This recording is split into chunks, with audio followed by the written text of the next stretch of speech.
కల్పవృక్ష నారసింహ స్వామి వారి యొక్క ఆదేశానుసారం స్వామి యొక్క అనుగ్రహం ద్వారా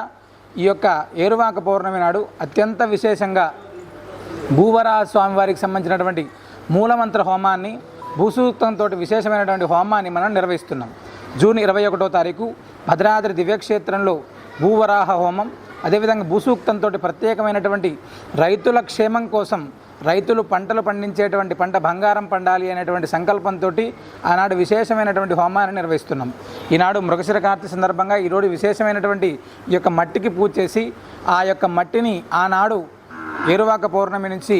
3 రోజుల కాలం పాటు లక్షలాది మంది రైతులకు అందించేటువంటి విధంగా మనం ఈ యొక్క మృత్తికను ప్రతి ఒక్క రైతు వాళ్ళ పంట పొలాల్లో చల్లుకోవడానికి ఏర్పాటు చేస్తున్నాం. అసలు ఈ పంట పొలాల్లో ఇది చల్లుకోవడం ద్వారా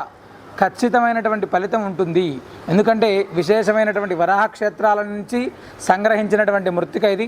అదేవిధంగా 9 పుట్టల నుంచి సేకరించినటువంటి మట్టికి ఈనాడు విశేషమైనటువంటి పూజను మనం నిర్వహించడం జరిగింది. అయితే భద్రాద్రి దివ్యక్షేత్రంలో కోరిన కోరికలు తీర్చే కల్పవృక్ష నారసింహ సాలగ్రామ దివ్య సన్నిధిలో జూన్ 21వ తారీఖు అత్యంత విశేషమైనటువంటి వరాహ లక్ష్మీ నరసింహ స్వామివారి హోమం, భూసూక్తంతో జరిగేటువంటి హోమంలో ప్రతి రైతు పాల్గొనేటువంటి విధంగా మనందరం కూడా సోషల్ మీడియా వేదికగా ప్రతి ఒక్కరం కూడా బాధ్యతగా, ఎందుకంటే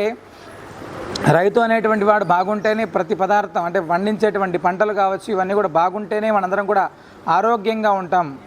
మన కుటుంబం అంతా కూడా బాగుంటుంది. ప్రతి ఒక్కరం కూడా కనీసం ఒక్క రైతు కుటుంబానికి ఈ యొక్క వార్తను చేరేటువంటి విధంగా మేము ఈ సామాజిక మాధ్యమాల ద్వారా ఫేస్బుక్ కావచ్చు, ఇన్స్టాగ్రామ్ కావచ్చు, యూట్యూబ్ కావచ్చు, వాట్సాప్ ద్వారా కావచ్చు ఇలాగా ఈ యొక్క విషయాన్ని ప్రతి రైతుకు చేరజేసి భద్రాచల దివ్యక్షేత్రంలో జరిగేటువంటి 21వ తారీఖు జూన్ జరిగేటువంటి వరాహ స్వామి వారికి సంబంధించినటువంటి హోమంలో పాల్గొని ప్రతి రైతు బాగుండాలి అనేటువంటి మేము చేసేటువంటి సంకల్పంలో మీరు కూడా పాత్రులయ్యి స్వామి యొక్క పరిపూర్ణ అనుగ్రహం ద్వారా